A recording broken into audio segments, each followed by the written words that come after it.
Msikilizaji, karibu katika simulizi yetu nzuri iitwayo Jasusi Muuza Madafu Nyuma ya Ikulu. Akiwa ni jasusi mwenye uwezo na utaalamu wa kiwango cha juu sana, aliyefuzu mafunzo ya komando katika nchi mbalimbali ikiwemo Urusi na Cuba. Simulizi yetu inaanza katika siku iliyokuwa na utulivu usio kwa kawaida. Jioni ile, upepo uliokuwa unapuliza kwa nguvu kidogo ukitikisa matawi ya mikarafu na miembe iliyozunguka ikulu. Lakini nyuma ya utulivu huo kulitanda hisia ya jambo kubwa lilokuwa linaandaliwa. Mzee Rashidu alimaarufu kama muuza madafu jasusi alikuwa ameketi ndani ya kibanda chake nyuma kabisa ya ukuta mkubwa wa ikulu. Mikono yake ya kuchoka iliyokuwa imekumbwa na makunyanzi ilikuwa ikikatakata vipande vya nazi kwa ustadi wa mtu aliyebobea kazi hiyo kwa miaka mingi sana. Lakini macho yake yalikuwa ni macho ya simba, yakiangaza kila kona na kila mteja, lakini kila kivuli pia.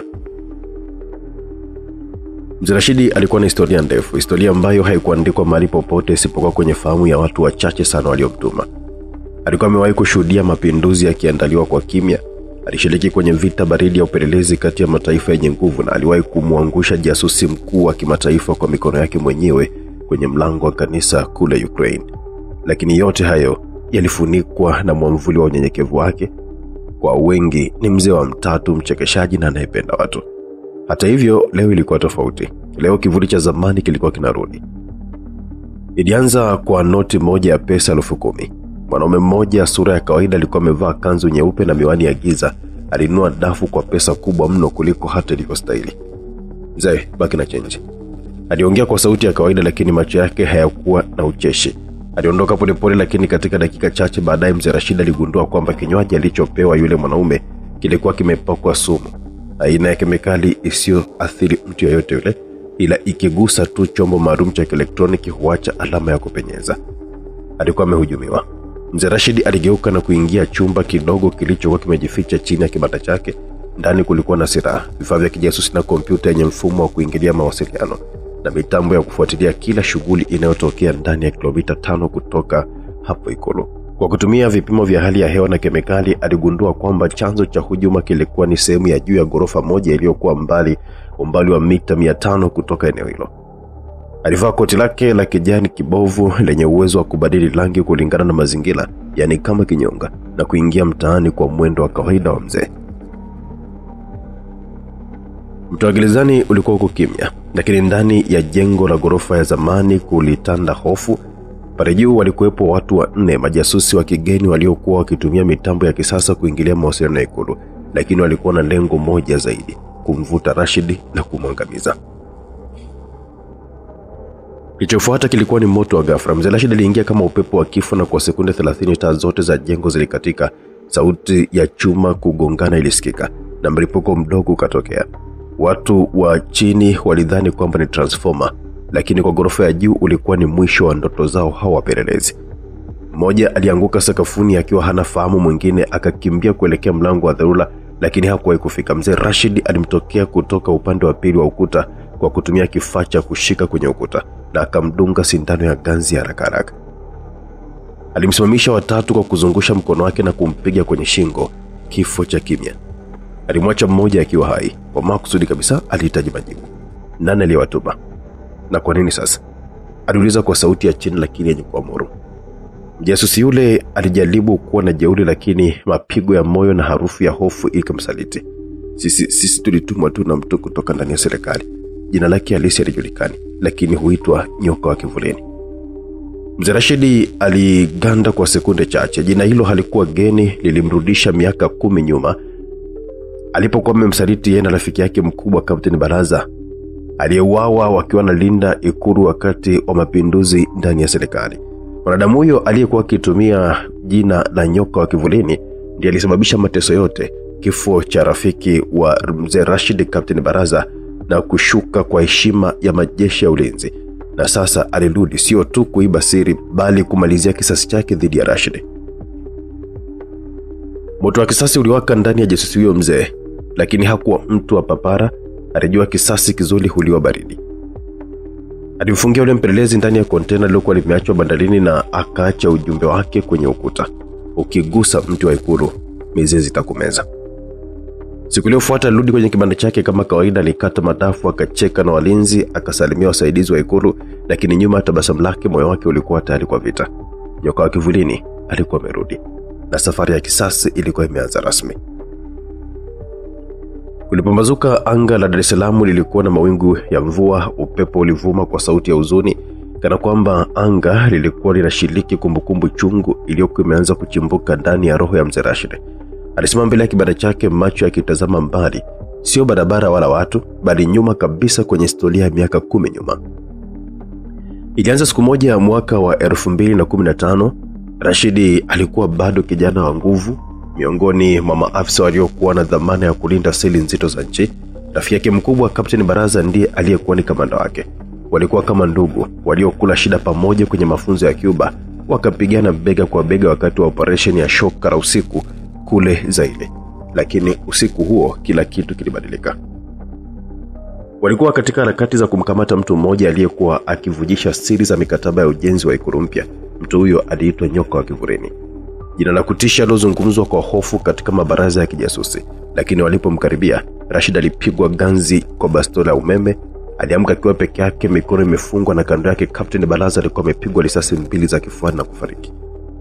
Na mbaya zaidi, kulikuwa na kamera iliyokuwa imechukua picha ya tukio hilo, na picha zikapotoshwa na kusambazwa kama kamanda Rashid ndiye aliyemuua mwenzake Captain Baraza kwa usaliti. Huo ukawa ni mwanzo wa mwisho wake jeshini. Alifukuzwa kwa aibu, aliweka kizuizini kwa miezi kadhaa mpaka alipokuwa ameokolewa na mtu mmoja, mzee wa zamani wa kiintelijensia, aliyempa kazi ya kuuza madafu kwa jina tu, lakini kwa dhamira ya siri, kulinda ikulu kwa njia ambazo walinzi wa kawaida hawawezi. Kwa miaka yote hiyo Rashid alikaa kimya, akingojea siku ambayo Nyoka wa Kivulini angejitokeza tena. Na sasa alikuwa amerudi, na wakati huu Rashid hakuwa na nia kumkamata, alikuwa na nia kummaliza. Usiku wa siku Rashid alikuwa amevalia nguo zake maalumu, vazi la silika lililokuwa limemweka tabaka la metali laini isionekanika kwa macho ya kawaida. Silaha yake kuu ilikuwa ni kisu cha kikomando. Kisu kile kile alichokitumia kumwokoa Baraza miaka mingi iliyopita, alikiweka kiunoni kwa heshima. Alichovutiwa nacho kilikuwa ni klabu ya kifahari iliyo Karume inayoitwa The Zanzibar Whisper. Ilikuwa na walinzi waliobobea, na wageni wake walikuwa ni matajiri, wafanyabiashara na majasusi wa kimataifa. Ndani ya klabu alimwona mwanamke mmoja, Asha, aliyewahi kuwa mpenzi wa Captain Baraza. Alikuwa ni mrembo mwenye macho yenye huzuni ya mtu aliyeacha mapenzi yake kwenye kaburi la usaliti. Alimkumbatia Rashid kwa nguvu, machozi yakimtoka. "Unajua kwa nini amerudi si?" Asha alimuuliza kwa sauti ya chini. "Ndio," Rashid alijibu, "na safari hatarudi tena." Asha alimpa flash drive ndogo ambayo ilikuwa imefichwa ndani ya bangili. Ilikuwa na majina, ratiba na sehemu za kufanyia mikutano ya Nyoka wa Kivulini. Kila kitu kilikuwa pale, lakini hakukuwa rahisi kama alivyofikiria. Rashid alipokuwa kitoka nje ya klabu, gari moja aina ya Range Rover nyeusi ilimfuata kimya kimya. Risasi 2 zilifyatuliwa, na moja ikapiga ukuta wa klabu na nyingine ikamkosa kwa inchi chache sana. Rashid akajilaza chini, akarusha bomba dogo la moshi kutoka mfukoni mwake, na katika sekunde 5 mtaa mzima ulikuwa umejaa moshi mweupe mzito. Alitokomea mitaani kama kivuli. Lakini risasi hizo zilikuwa ni ujumbe. Nyoka wa Kivulini alikuwa anajua Rashid yupo nyuma yake, na alimtaka ajue kwamba mchezo umeanza rasmi.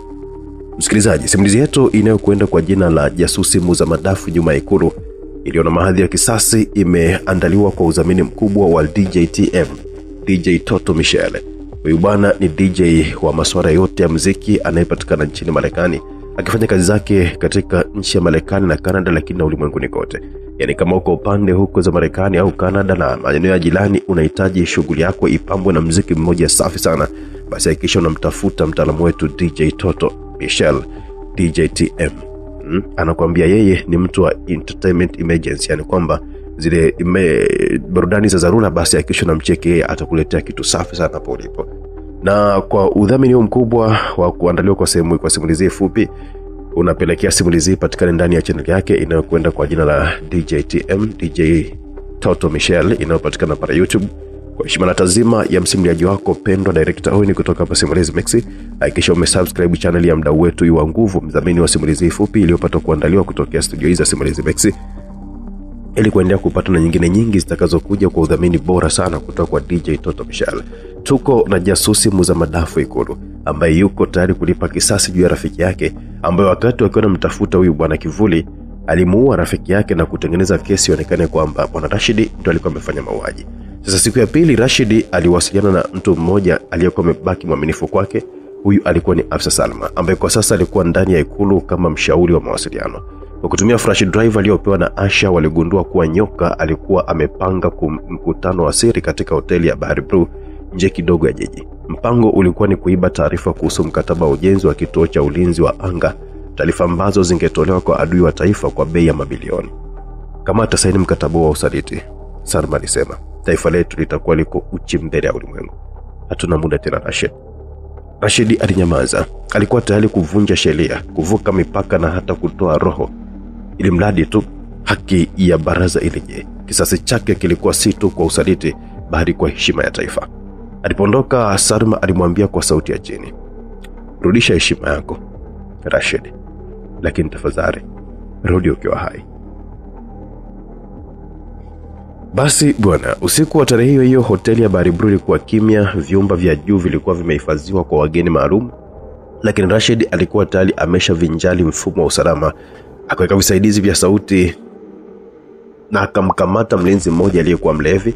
Ndani ya saa moja alikuwa tayari juu ya paa la hoteli hiyo. Ndani ya chumba cha mkutano, nyoka wa kivulini alikuwa ameketi akizungukwa na watu 4 waliovaa suti. Uso wake jeli na sigara za bei mbaya mdomoni. Aliongea kwa ujasiri, akijua yuko salama. Kesho kutakuwa na taifa lenye mapinduzi ya anga, na sisi tutakuwa ni wa kwanza kufaidika, alisema kwa tabasamu la kishetani. Lakini kabla hajamaliza, taa zilipotea, mlango ukafunguliwa kwa kishindo na mtu mmoja akaingia. Kivuli cha mtu aliyekuwa amerudi kutoka kaburini. Baraza anakusalimia, Rashid alisema kwa sauti iliyochanganywa na chuki ya miaka 10. Silaha zilitolewa, lakini hakuwa amekuja kupiga risasi. Alitumia mikono yake tu, alitumia hasira yake, na kwa dakika 3 zilizofuata chumba hicho kiligeuka uwanja wa mapambano. Watu walianguka, wengine walilia, na wa mwisho kubaki alikuwa ni nyoka mwenyewe, akiinamisha uso wake chini, mdomo ukivuja damu, mikono yake ikiwa imefungwa na kamba ya plastiki. Rashid akamsogezea picha ya rafiki yake Kapteni Baraza mezani. Uliniharibia kila kitu, lakini leo historia inajisahihisha. Basi bwana, siku iliyofuata vyombo vya habari vilitangaza kwamba mtu aliyetuhumiwa kwa vitendo vya usaliti wa taifa alikamatwa kwenye hoteli ya Bahari Blue. Jina alikutajwa, lakini waliomjua walijua na waliomchukia Rashid walinyamaza. Na kama kawaida, saa 4 asubuhi kibanda cha madafu kilifunguliwa. Mzee Rashid mwenye kofia yake ya mkeka alikata madafu yake kwa ustadi na kuwapa walinzi wa ikulu vinywaji vya asubuhi. Lakini sasa walinzi wake walimwangalia kwa macho tofauti, macho ya heshima. Siku 3 baada ya tukio la Bahari Blue, jiji la Dar es Salaam lilionekanika kama kawaida. Foleni zisizoisha, kelele za bajaji, harufu ya samaki wa kukaangwa na mikanda ya taarabu kutoka kwenye maduka ya mtaa Kivukoni. Lakini kwenye kivuli cha maisha ya kawaida, vita ya kisasi bado ilikuwa inaendelea, kimya kimya kama kansa. Mzee Rashid alikuwa amerudi kibandani kwake, lakini hakuwa tena mtu yule. Mwani mwake alikuwa ana ushindi wa muda tu, lakini kichwa kilikuwa na maswali mazito sana. Mmoja wa wale wapelelezi waliokuwa wamezuiliwa kwenye Bahari Blue kabla ya kukamatwa kwa nyoka wa kivulini alikuwa ametoweka. Kati ya wapelelezi 4, mmoja alitoweka kama mvuke, na habari kutoka vyanzo vya ndani zilidai mtu huyo alikuwa amebeba kifaa cha siri, yani diski yenye ramani ya chumba cha siri ndani ya ikulu, chumba ambacho hata marais waliopita walikificha kwa hofu ya hatima yake. Na kilichoogopesha zaidi, kulingana na rekodi za usalama, chumba hicho kilikuwa kikitumiwa kwa shughuli za maamuzi ya hali ya juu, maamuzi yanayoweza kuvuruga siasa za taifa na hata kuvunja muungano. Usiku uliofuata, Rashid alitembelewa na Salma kwa siri. Walikutana ndani ya boti ya uvuvi katikati ya bahari penye giza na upepo baridi. Salma hakuwa amevaa suti yake ya kazi, alikuwa amevaa baibui na macho yake yalikuwa ya hofu sana. Rashid alichukua diski ya mtu wa zamani. Alikuwa kwenye orodha ya watu waliokufa mwaka 2010. Jina lake ni Bakari Mtema. Rashid alitetemeka. Bakari? Huyo ni yule alikuwa mkufunzi wangu wa silaha kule Chechea?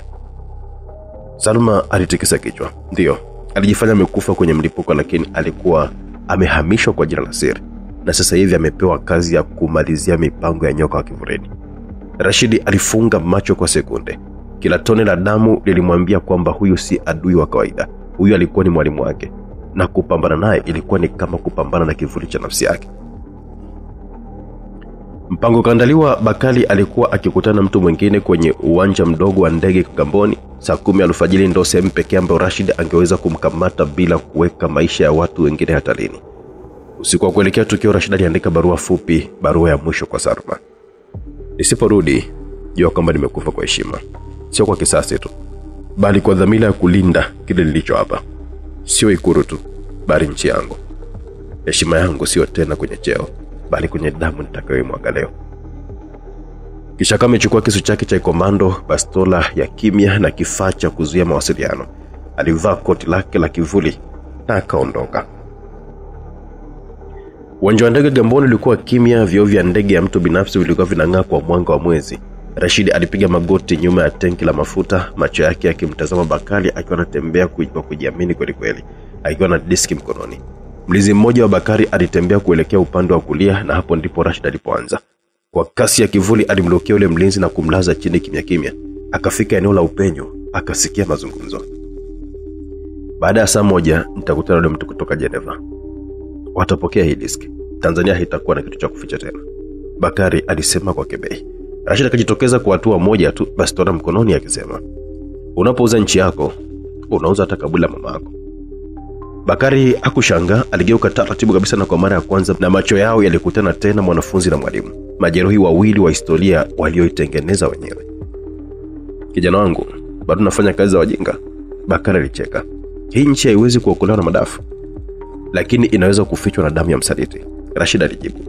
Waliruka wote kwa wakati mmoja, bastola mbili zikipiga risasi. Risasi ya Bakari ilimgusa Rashid begani, lakini ya Rashid ilipenya kifua cha mwalimu wake. Bakari alianguka chini, damu ikimtoka mdomoni. Lakini kabla hajakata roho alimwambia Rashid, mchezo huu hauishi na mimi. Kuna walioko juu zaidi, na wameshajua kwamba wewe ni nani sasa. Dakika 10 baadaye helikopta ya kijeshi ilifika. Salma akiwa ndani, Rashid aliketi pembeni ya mwili wa Bakari akishikilia diski mweko mkononi mwake.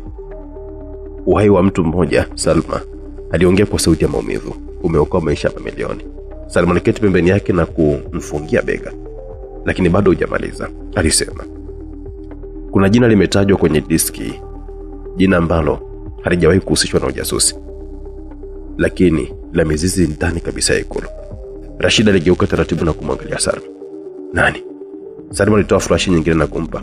Tazama mwenyewe. Rashid alifungua na macho yake yakashtuka kweli kweli.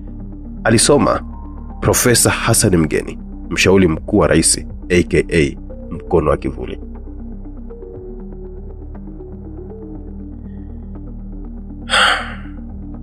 Ikulu ya Dar es Salaam ilikuwa kimya ile siku ya Jumatano, lakini ndani ya ukimya huo kulikuwa na heka za siri ambazo hata kamera za ulinzi hazikuweza kunasa. Pala jengo kuu upande wa kaskazini kulikuwa na kivuli cha mtu mmoja alikuwa ameketi kwenye dari, akitazama mji kwa macho ya mtu aliyewahi kuipenda nchi kwa moyo wake wote na kuumizwa na watu aliowaamini. Mzee Rashid alikuwa bado na bandage begani mwake, jeraha lililokuwa limetokana na risasi ya mwalimu wake Bakari Mtema. Lakini maumivu halisi hayakuwa mwilini, yalikuwa moyoni. Diski aliyopata kutoka kwa Bakari ilikuwa imefunua ukweli mzito kwamba mtu mmoja ndani ya Ikulu, mtu wa karibu sana na rais, alikuwa ni kiungo cha mwisho kwenye mtandao wa usaliti uliofichwa kwa miongo miwili. Jina lake ni Profesa Hassan Mgeni, mshauri mkuu wa rais katika masuala ya usalama na mikakati. Wanaomjua walimwona kama mwerevu, mwenye busara na mpole, lakini kwa wale wachache waliokuwa nyuma ya pazia walimjua kama mkono wa kivuli.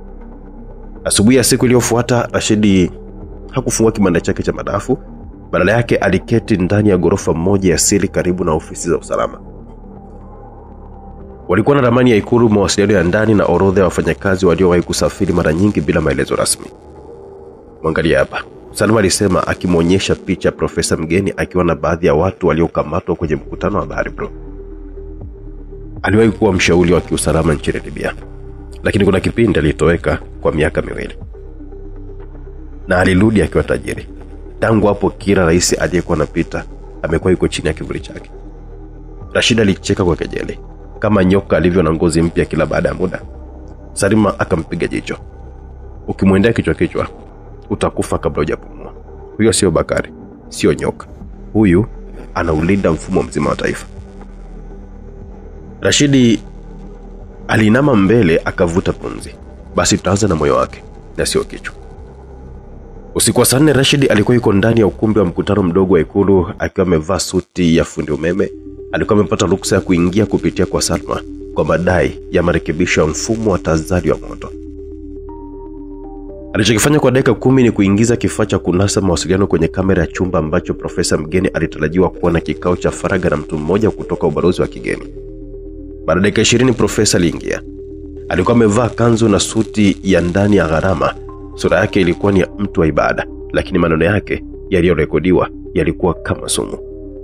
Hii nchi imekuwa shamba la mabwegi kwa muda mrefu sana. Tunaowalisha hawajui tunachowapikia. Lakini sasa kila faili, kila mkataba, kila rekodi ya siri tutahiamishia nje. Tutabaki na nchi tupu lakini tumejaza akaunti zetu. Kicheko cha mtu aliyekuwa naye kilisikika. Na kuhusu rais ni mpole. Hata gundua chote hadi atakapostaafu. Na kufikia hapo tutakuwa tayari tumemweka mrisi wetu.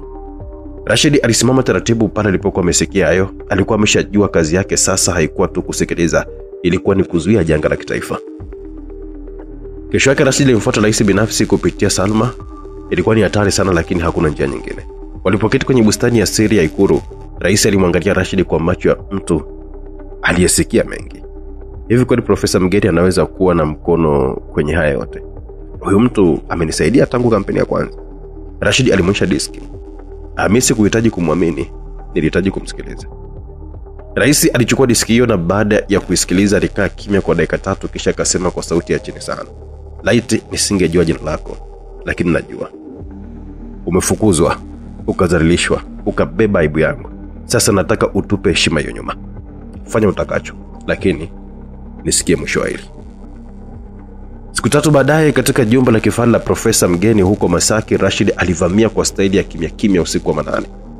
Alikuwa na bastola ya risasi za ganzi na kifaa cha kunasa video. Hakutaka kumuua, alitaka ukweli usikike hadharani. Alimpata Profesa Mgeni sebleni akiwa na kikombe cha kahawa na laptop. Kabla hajainuka, Rashid alimwelekezea bastola. Usijaribu chochote kile, leo hatufichi. Leo tunavaa majina yetu halisi. Mgeni alicheka. Rashid, bado na akili za kijeshi, lakini hujui kwamba vita ya kweli iko mezani, si shambani.